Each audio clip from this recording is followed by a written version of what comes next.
அன்பானவர்களே, ஜகாத்தை யார் முறையாக நிறைவேற்றுகிறார்களோ அவர்களுடைய பொருளாதாரத்தை அல்லாஹ் பாதுகாக்கின்றான். இன்றைக்கி இருக்கிற பெரிய பிரச்சனையே என்னென்னா, பொருளாதார பாதுகாப்பு இல்லை. ஹிஃப்ஸுல் அம்வால், பொருளாதாரத்தை அல்லாஹ் பாதுகாப்பான். யார் முறையாக ஜகாத்தை நிறைவேற்றுகிறார்களோ அவர்களுடைய பொருளாதாரத்தில் அல்லாஹ் பரக்கத் செய்து விடுகிறான்.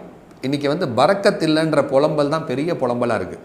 குடும்பத்தில் எல்லாரும் சம்பாதிக்கிறாங்க, ஆனால் எப்படி வருதுன்னு தெரியல, எப்படி போகுதுன்னு தெரியல அப்படின்றாங்க. பரக்கத் இல்லை. பரக்கத்துன்றது என்ன? குறைந்த பொருளில் நிறைந்த நன்மை கிடைப்பதற்கு பேர் தானே பரக்கத்து.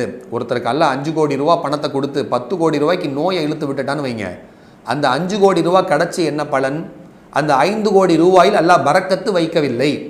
ஒருத்தர் 20,000 ரூபா தான் சம்பாதிக்கிறாரு மாதம், ஆனால் அதில் மாதம் 500 ரூபா மிச்சம் பிடிக்கிறாருன்னு வைங்க, அந்த 20,000ல் அல்லாஹ் பரக்கத் செய்து விட்டான். அந்த பரக்கத் இருக்குல்ல, குறைந்த பொருளில் நிறைந்த நன்மை இருக்கு பாருங்க, அது யார் ஜகாத்தை முறையாக நிறைவேற்றுகிறார்களோ எஞ்சி இருக்கக்கூடிய அவர்களுடைய பொருளாதாரத்தில் அல்லாஹ் பரக்கத் செய்து விடுகிறான்.